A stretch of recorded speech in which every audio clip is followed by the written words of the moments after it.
혹시 지금 병원비, 약값, 카드값, 손주 용돈까지 쉴 틈 없이 나가는 돈 앞에서 통장을 멍하니 바라본 적 있으신가요? 저도 그랬습니다. 매달 마이너스 통장을 보며 앞으로 20년을 이렇게 살아야 하나 한숨만 나왔습니다. 누구보다 열심히 살았습니다. 자식 잘 되라고 다 바쳤고 내 욕심 하나 없이 살아왔는데 이제 와서 100만 원도 없는 통장을 보고 있자니 참 서글프더라고요. 그보다 더 무서운 건 가난해졌구나라는 자각이 아니라 앞으로도 나아질 일은 없겠구나 하는 체념이었습니다. 하지만 그 생각 틀렸습니다. 우리는 지금도 바뀔 수 있는 길 위에 서 있습니다. 이 영상에서는 왜 우리 세대가 이렇게까지 힘들어졌는지, 그리고 지금부터라도 우리가 할 수 있는 일은 무엇인지 그 답을 함께 찾아보려고 합니다. 끝까지 함께 해주신다면 나만 그런 게 아니었구나 하는 위로와 나도 할 수 있겠다는 용기를 분명히 느끼실 수 있을 겁니다. 구독과 좋아요, 그리고 알림 설정까지 해주시면 앞으로 더 좋은 이야기를 계속 만들어가는데 큰 힘이 됩니다. 내가 이렇게 될 줄 몰랐어요. 젊을 땐 한 달에 300도 벌었거든요. 그땐 이 나이쯤이면 여유 있을 줄 알았죠. 올해 일은 임성순 씨는 경기도 부천에 있는 16평짜리 임대 아파트에 살고 있습니다. 남편은 10년 전 위암으로 세상을 떠났고 지금은 혼자 지내십니다. 애들은 각자 살기 바빠요. 명절에 얼굴 한 번 보기 힘들죠. 성순 씨는 젊은 시절 봉제 공장에서 25년, 그 후엔 동네 마트에서 계산원으로 10년을 일했습니다. 허리 다 나가고 무릎 관절도 망가졌지만 일을 놓은 건 바로 그 바이러스 유행 시기였습니다. 그만하라고 하더라고요. 손님들이 빠르지 않다고 불편하대요. 그렇게 일을 놓고 보니 남은 건 국민연금 38만 원, 거기에 기초연금 32만 원, 합쳐도 70만 원. 근데 고지서만 50만 원이에요. 관리비, 가스비, 거기다 약값이 한 달에 12만 원이 넘어요. 진통제, 혈압약, 위장약, 종합병원에 한 번만 가도 교통비에 진료비까지 70만 원으로 버티기엔 하루하루 생활비 부담이 너무 커졌어요. 처음에는 자식한테 손 안 벌리려고 적금을 깼어요. 그 다음엔 보험 해약금까지 뺐고요. 그러다 어느 순간 카드값이 밀리기 시작했습니다. 그때부터 이상해지더라고요. 자꾸 계산이 안 맞는 거예요. 마트 가서 두세 개만 샀는데 2만 원이 넘고 외식 한 번 하면 5만 원. 예전 감각으로는 상상이 안 되는 물가입니다. 김치 하나에 15,000원인 줄 아셨어요? 전 진짜 깜짝 놀랐어요. 한 번은 며느리가 이렇게 말했습니다. 어머니, 요즘 젊은 사람들도 힘들어요. 저희도 대출 갚느라 정신 없어요. 성순 씨는 대답하지 않았습니다. 그냥 조용히 냉장고 문을 열었다 닫았을 뿐이죠. 나도 그런 말 하고 싶지 않았어요. 근데 진짜 당장 카드값도 못 맞겠더라고요. 하루는 전기세가 너무 많이 나와서 아들에게 메시지를 보냈습니다. 이번 달 관리비가 너무 많이 나왔네. 혹시 20만 원만 보낼 수 있니? 30분이 지나도 답장이 없었고 3시간 뒤 돌아온 메시지는 짧았습니다. 엄마, 나도 지금 좀 힘들어. 미안. 20만 원이 큰 돈이 아니던 시절도 있었습니다. 하지만 지금은 그 20만 원이 서로에게 버거운 돈이 되어 있었습니다. 그날 밤 전등을 모두 끄고 찬물로 손을 씻는데 뜨거운 물은 사치더라고요. 우리 나이에 이게 뭐라고 뜨거운 물을 아껴야 하나 싶더라고요. 자식은 바쁘고 친구는 아프고 그 많던 모임도 이제는 다 뿔뿔이 흩어졌습니다. 나 혼자 남은 느낌이에요. 근데 나만 그런 것도 아닌 것 같아요. 같은 아파트 옆집에 사는 73세 최명자 씨도 요즘은 이상한 금융 광고 문자들이 자주 온다고 하더군요. 연금만으로는 부족하다 보니 카드가 자꾸 늘어나고 그렇게 되면 매달 빠져나가는 이자만 해도 꽤 됩니다. 이러다 정말 감당 못하겠다는 말씀이 괜히 나오는 게 아니더라고요.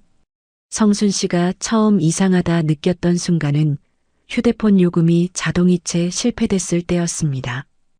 그때 진짜 깜짝 놀랐어요. 잔고가 없다는 문자를 처음 받았거든요. 그게 좀 충격이더라고요. 한두 달 전부터는 계산기 앱을 자주 켜게 됐습니다. 오늘 얼마 썼는지, 내일 뭘 먹어야 하는지. 하지만 이 계산기엔 희망은 없었습니다. 답은 늘 마이너스였습니다. 요즘 성순 씨가 가장 무서운 건 아플까봐가 아니라 돈이 없어서 병원을 못 갈까봐입니다. 어디가 아프면 그냥 버텨요. 참다 보면 괜찮아질 때도 있고 아니면 그냥 익숙해지더라고요. 그 통증이. 이게 우리 세대의 지금 현실입니다. 몸보다 마음보다 통장 잔고가 먼저 무너지고 있다는 사실. 그럼 이제 궁금한 게 하나 있죠. 왜 하필 우리 세대만 이렇게 힘든 걸까요? 그 이유를 지금부터 알아보겠습니다. 나도 한때는 돈 좀 만졌어요. 남편이 사업할 때는 세금도 두 손으로 쥐고 냈다니까요. 임성순 씨는 이렇게 말합니다. 젊은 시절엔 누구보다 부지런했고 가진 건 없어도 늘 우리 애들 대학 보내자는 마음 하나로 버텼습니다. 그런데 지금 이렇게 빈털터리가 될 줄은 몰랐습니다. 도대체 어떻게 이런 일이 생긴 걸까요? 첫 번째 원인, 연금으로는 절대 살 수 없는 잔혹한 현실. 국민연금 38만 원. 이게 한 달 생활비의 전부입니다. 그마저도 성실히 낸 분들 얘기고 경력 단절되거나 사업 실패하거나 남편이 연금 없이 세상 떠난 경우엔 30만 원도 안 나옵니다. 젊을 땐 연금 낼 여유가 없었어요. 그냥 하루 벌어 하루 먹고 사는 게 먼저였죠. 우리 세대는 사회 안전망 없이 버텨온 첫 세대입니다. 이전 세대는 대가족 부양 체계에 묻혔고 요즘 젊은 사람들은 주식이나 부동산 투자 같은 걸 당연하게 생각하지만 우리 때는 그런 개념 자체가 없었어요. 오직 땀 흘려 일해서 버는 것만 알았거든요. 두 번째 원인, 자식은 노후 보험이라는 위험한 믿음. 자식한테 투자하면 나중에 돌려받을 수 있다. 이게 우리 세대의 확신이었죠. 하지만 세상이 바뀌었습니다. 자식들도 자기 살기 바쁩니다. 맞벌이에도 대출에 허덕입니다. 부모 부양은 도움이 아닌 부담이 되었습니다. 요즘은 자식들도 힘드니까 부모가 오히려 도와줘야 한다는 말까지 나와요. 그 말 진짜 서글퍼요. 자식을 위해 쏟아부은 시간과 돈, 이젠 돌아올 길 없는 한 방향의 투자로 끝난 경우가 많습니다. 세 번째 원인, 집까지 팔았는데 빚만 남은 절망. 집이 자산이라던데 그 집 팔고도 빚만 남았어요. 서울 근교에서 살던 65세 최기호 씨는 5년 전 자식 결혼에 보탠다고 살던 아파트를 팔았습니다. 그 돈으로는 자식 전세금 보태고 남은 걸로 지방에 원룸 하나 얻었습니다. 하지만 이후 물가는 치솟고 건강도 나빠져 다시 도시로 돌아오려 했지만 이젠 집값이 너무 올라서 돌아올 수가 없어요. 자식에게 준 돈은 투자가 아니라 소비였고 남은 건 월세 생활뿐입니다. 네 번째 원인, 예상보다 길어진 노후. 요즘 70은 그냥 중년인데 정작 일자리는 60 넘으면 구하기가 어려워져요. 10년, 20년 전만 해도 70 넘으면 준비 없이 떠난다는 말이 통했지만 지금은 85세까지 생존율이 높아졌습니다. 하지만 대부분의 시니어는 노후를 10년 계획으로만 준비했죠. 그래서 어떻게 되는가 하면 70부터는 돈 쓸 일은 많아지는데 벌 수는 없는 거예요. 여기저기 아프니까 병원비는 늘어나고 그렇다고 젊었을 때처럼 일할 수도 없고요. 이 나이에 아프면 그냥 운명이라 생각하라는 말, 그게 실제로 현실이 되어버린 겁니다. 5번째 원인, 아무도 보려 하지 않는 우리의 가난. 이 모든 상황이 조용히 아무 말 없이 벌어지고 있다는 것. 그게 가장 슬픈 현실입니다.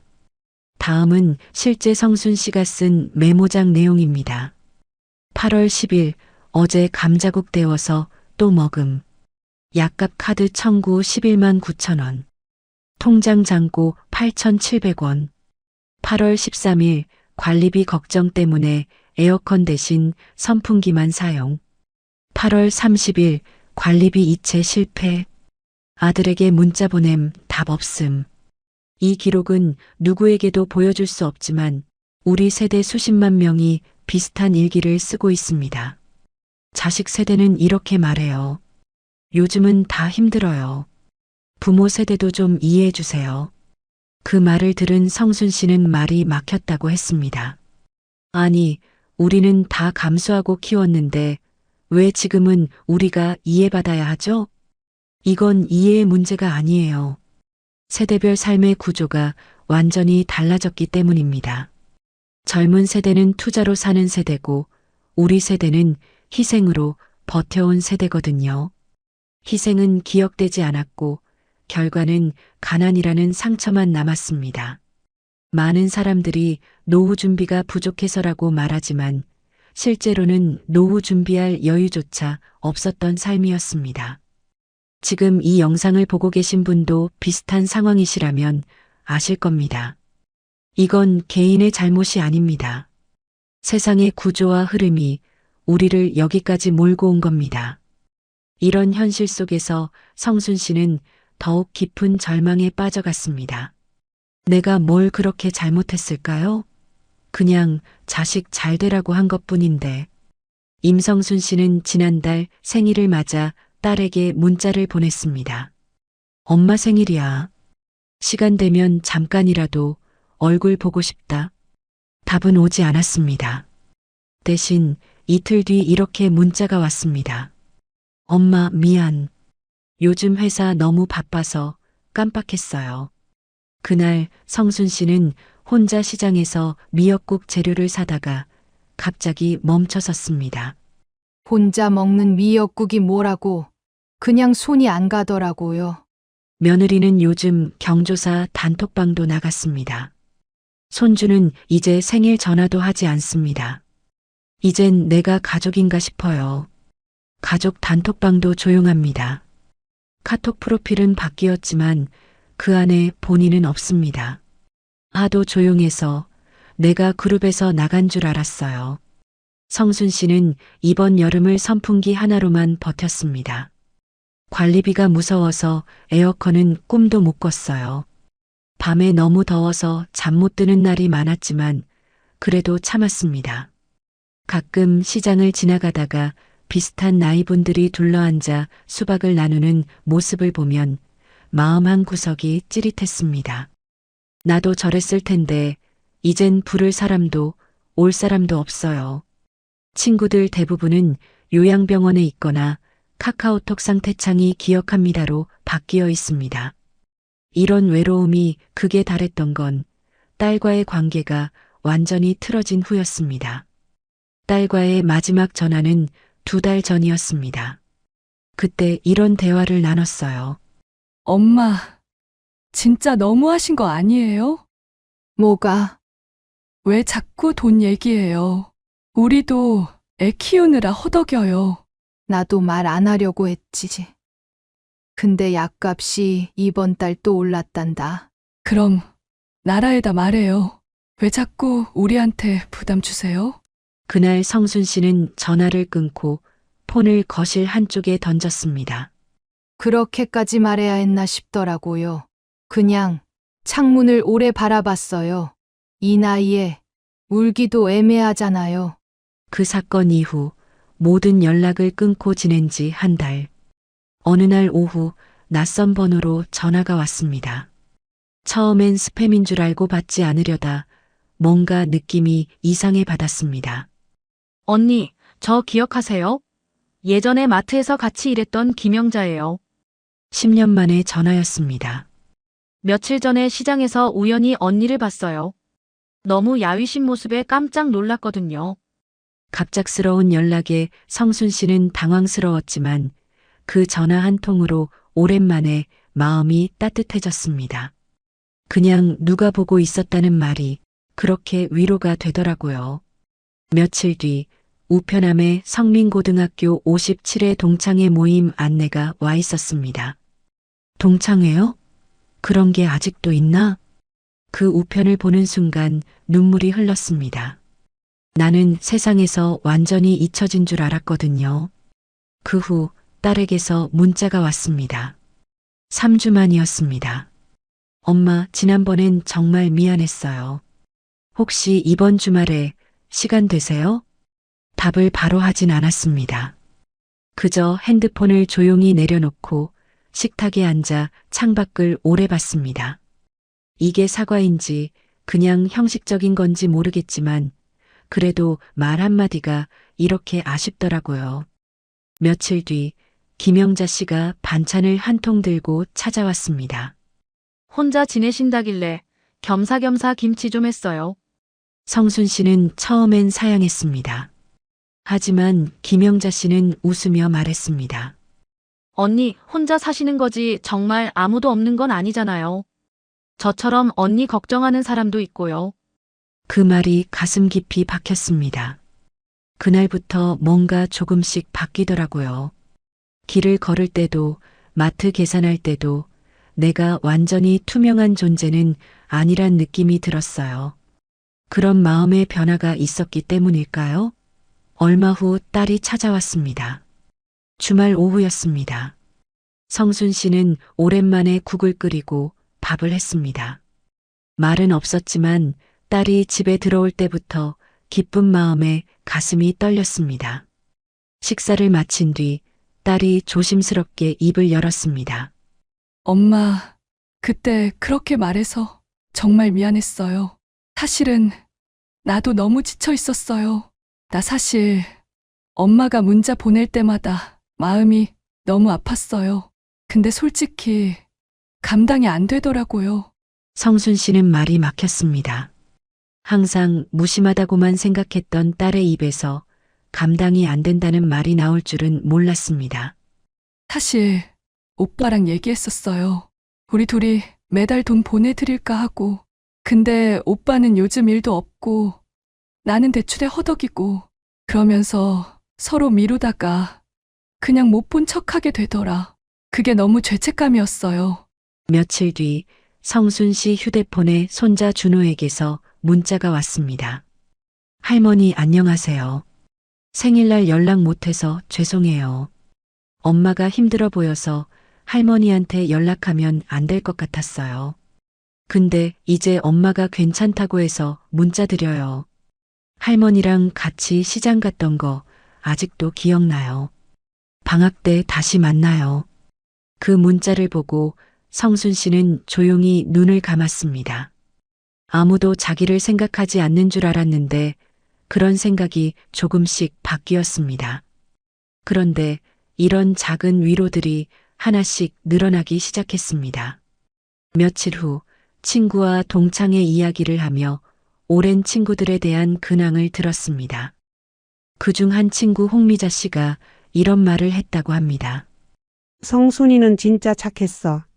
학교 다닐 때도 우리 중에 어려운 애 있으면 도시락 나눠주고 그랬잖아. 그 말을 듣고 성순 씨는 가슴이 뭉클했습니다. 나를 아직도 기억해주는 사람이 있구나. 어느 날 오래된 상자를 정리하다가 자식들이 어릴 때 그린 그림을 발견했습니다. 딸이 그린 그림 아래 이렇게 적혀 있었습니다. 우리 엄마가 제일 예뻐요. 엄마 사랑해요. 그 글씨를 보는 순간 눈시울이 뜨거워졌습니다. 며칠 후 딸이 다시 찾아와서 말했습니다. 엄마, 제가 이번에 승진했거든요. 그래서 매달 10만 원씩이라도 도와드릴 수 있을 것 같아요. 성순 씨는 고개를 저었습니다. 돈보다 그냥 이렇게 가끔 와주는 게 더 힘이 된다. 그날 이후 딸은 가끔 장을 봐서 찾아오고 손주는 전화로 안부를 묻고 김영자 씨와는 일주일에 한 번 점심을 먹게 됐습니다. 그리고 무엇보다 성순 씨 스스로가 달라졌습니다. 이제 나는 혼자가 아니다. 그 말을 믿기로 했어요. 큰 걸 바란 건 아니에요.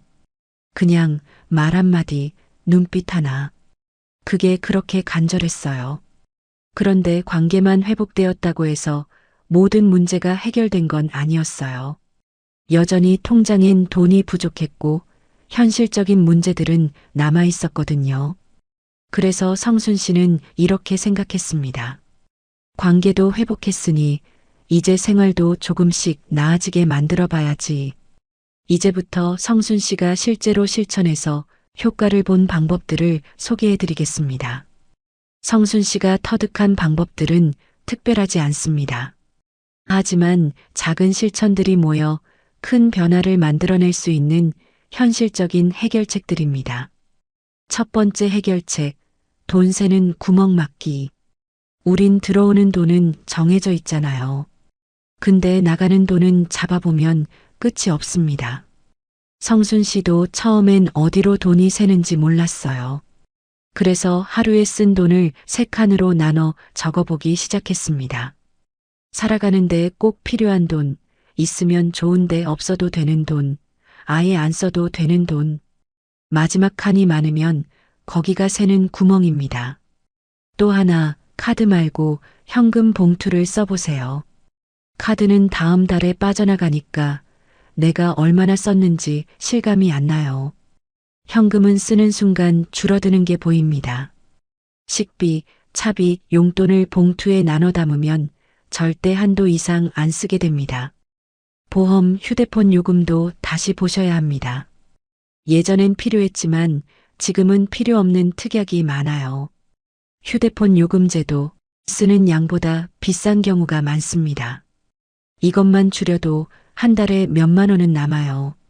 두 번째 해결책, 작은 수입 만들기. 벌 나이가 지났는데 그런 생각은 버리세요. 힘든 일 말고 몸에 무리 없는 일이 있습니다.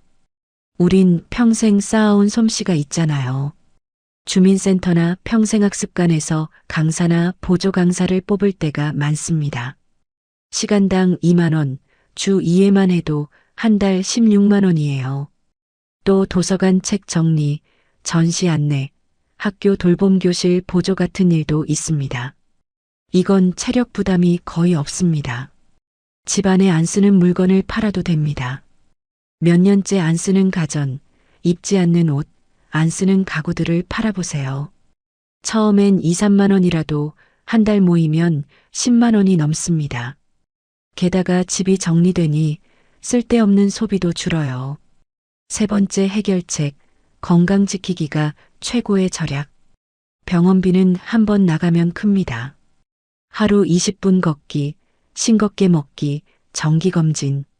이건 돈이 아니라 시간을 투자하는 겁니다. 복지관에서 무료 건강체조, 혈압 체크를 받으세요. 동네 보건소에서는 무료 독감 예방접종, 기본 건강검진을 해줍니다. 네 번째 해결책, 정부 지원제도 적극 활용하기.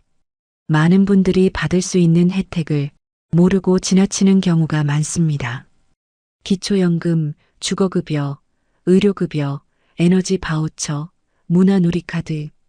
이런 제도들을 모두 활용하면 한 달에 50만 원에서 70만 원 정도의 추가 지원을 받을 수 있습니다. 신청은 주민센터에서 할 수 있고 담당 공무원이 친절하게 안내해 줍니다. 작은 변화가 모이면 인생이 바뀝니다. 이런 방법들을 하나씩 실천하면서 성순 씨의 일상도 달라졌습니다. 현금 봉투로 가게 관리를 하고 복지관에서 작은 일을 시작하고 건강을 위해 산책도 하고 받을 수 있는 지원도 신청했습니다. 그러면서 자연스럽게 사람들과 만날 기회도 생겼어요. 처음 한 달은 별로 티가 안 납니다. 하지만 두세 달만 해보면 통장에 남는 돈이 보이기 시작합니다. 나가는 돈이 줄고 들어오는 돈이 조금 늘면 마음이 훨씬 가벼워집니다. 예전엔 카드값이 무서워서 우편함을 안 열었는데 이젠 이번 달 얼마가 남았나 먼저 통장을 열어보게 됩니다. 그 순간 나도 할 수 있구나 하는 자신감이 생깁니다. 돈보다 중요한 건 연결입니다. 요즘 뭐해요? 이 한마디가 돈보다 큰 힘을 발휘할 수 있습니다.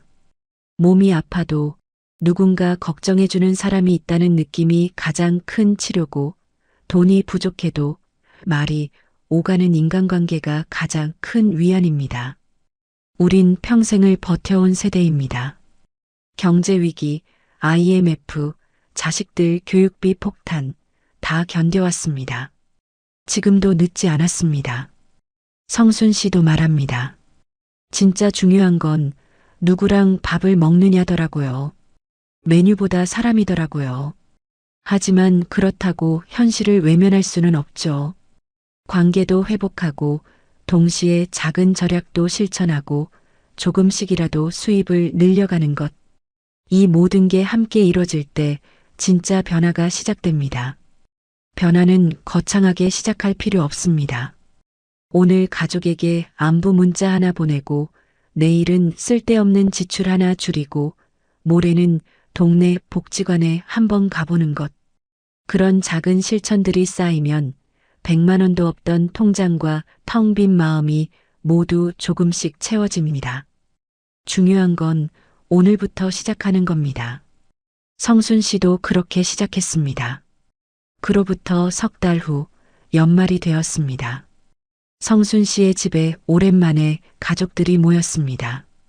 딸과 사위, 손주 준호가 작은 케이크를 들고 왔고 딸은 직접 만둣국도 끓였습니다. 엄마, 연말이니까 따뜻한 만둣국으로 한 해 마무리해요. 딸이 정성스럽게 끓인 만둣국을 한 숟갈 뜬 성순 씨에게 딸이 말했습니다. 엄마, 어릴 때 엄마가 추운 겨울마다 해주던 만둣국 맛이 나요? 그때 그 맛 잊을 수가 없어서 똑같이 해보려고 했는데. 성순 씨는 속으로 생각했습니다. 석 달 전만 해도 이런 자리가 부담스러웠는데 이제는 마음이 한결 가볍습니다. 현금 봉투 관리를 시작한 후 한 달에 5만 원씩 아끼게 되었고 복지관 도서 정리일로 매주 4만 원씩 벌고 있으니까요. 돈이 조금 생기니까 마음도 편해지고 이렇게 가족들과 함께하는 것도 부담스럽지 않아졌어요. 아, 이게 진짜 여유구나. 통장에 많은 돈은 없어도 이렇게 사랑하는 사람들이 있으니까. 밥을 다 먹고 나서 성순 씨는 딸에게 조심스럽게 말했습니다. 요즘 엄마가 복지관에서 일 좀 하고 있어. 책 정리하는 거라 힘들지도 않고 한 달에 8만 원 정도 나와. 딸이 깜짝 놀랐습니다. 엄마, 정말요? 몸은 괜찮으세요? 괜찮아. 앉아서 하는 일이라 편해. 그리고 카드도 끊고 현금만 쓰니까 한 달에 5만 원은 덜 써지더라. 성순 씨는 손주 준호에게 말했습니다. 준호야, 할머니가 이번에 용돈 좀 줄 수 있을 것 같아. 많지는 않지만. 할머니, 괜찮아요? 안 주셔도 돼요? 아니야. 할머니 통장에 이제 40만 원이 생겼거든. 석 달 전엔 8만 원밖에 없었는데 말이야. 그 순간 준호의 눈이 반짝였습니다. 할머니 진짜 대단하세요. 그날 밤 성순 씨는 통장을 확인했습니다. 잔액 40만 원. 석 달 전 8만 원이었던 것에 비하면 엄청난 변화였습니다. 100만 원은 아직 멀었지만 적어도 다음 달 병원비는 걱정 없겠구나. 이 속도로 가면 그래도 조금 더 모을 수 있을지 모르겠어. 어느 날 성순 씨는 자리에 앉아 조용히 생각했습니다. 젊을 땐 큰 돈을 벌어야 한다고 생각했는데 지금은 작은 돈이라도 꾸준히 모으는 게 더 중요하다는 걸 알았다. 하루에 1,000원씩만 아껴도 한 달이면 3만 원, 1년이면 36만 원이다. 그리고 무엇보다 중요한 건 돈이 조금씩 늘어나니까 사람들과 만나는 것도 부담스럽지 않다는 거다. 통장에 100만 원은 아직 없지만 40만 원은 있습니다. 임성순 씨는 오늘도 작은 가계부에 하루를 적습니다. 복지관일 2만 원 수입, 현금 봉투에서 식비 5천 원 사용, 딸에게서 안부 전화, 영자와 산책, 이번 달 저축 목표 달성, 작지만 확실한 변화들이 그 안에 담겨 있습니다. 우리 세대가 가난해진 건 우리 잘못이 아니에요. 하지만 그렇다고 손 놓고 있을 수는 없잖아요. 작은 실천들이 쌓이면 통장 잔액도 조금씩 늘어날 수 있어요. 성순 씨처럼 현금 봉투로 관리하고 작은 일이라도 해보고 정부 지원도 받아보세요. 석 달만 해봐도 분명 변화를 느끼실 수 있을 거예요. 혹시 지금 통장에 100만 원 없으신 분들, 성순 씨가 실천한 방법들을 따라해 보세요. 현금 봉투에 하루 용돈 정해놓기, 주민센터에서 시니어 일자리 알아보기, 기초연금 같은 정부 지원 신청하기, 집에 있는 안 쓰는 물건들 팔아보기. 이런 작은 실천들이 몇 달 후엔 분명 변화를 만들어낼 겁니다. 당신도 할 수 있습니다.